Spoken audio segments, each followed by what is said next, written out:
Tere, mina olen Brita. Ja tere, mina olen Aleks. Ja meie räägime teile suvekoolist.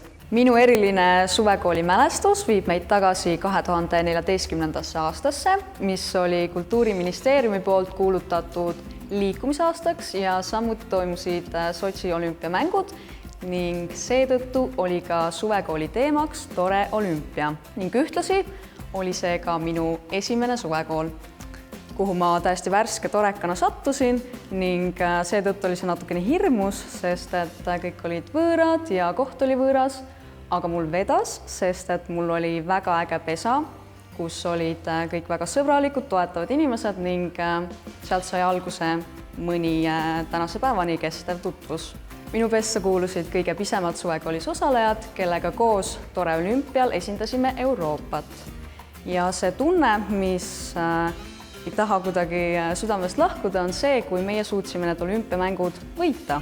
Meie kõige pisematena saime kõikide teiste kogenenud torekate vastu. See on tänase päevani üks kõige ägedamatest võitudest üldse. Mis sest, et võidetud kollane tore logoga pudel ununes bussi, siis ikkagi ma meenutan seda kogemust tänase päevani.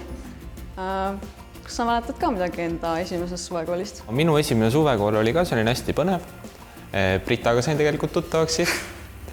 Ja kuidas see suvekool oli?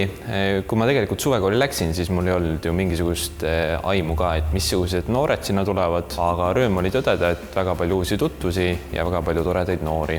Ja mis on minu kõige eredam mälestus, ma ütleks võib-olla EPU naeruteraapia.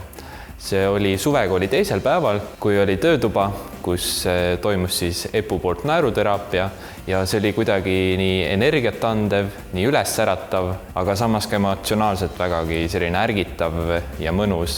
Ja tegelikult eelneval päeval neid unetunde nii palju ei saanud, mille tõttu oli see selline väga mõnus hetk, pooltund, tund, millega sai siis ennast üles äratada ja päevaks siis suuremad energiavarud taastada. Miks me üldse suvekooli sattusime? Mina arvan, et see kõik on tänu meie tore juhendajatele, kes igal aastal oma noori utsitavad suvekooli tulema. Ja siinkohal soovimegi tänada kõiki juhendajaid. Ja loodame teid näha ka sel aastal suvekoolis. Aitäh, tšau! Üks asi veel. Palju õnne suvekool!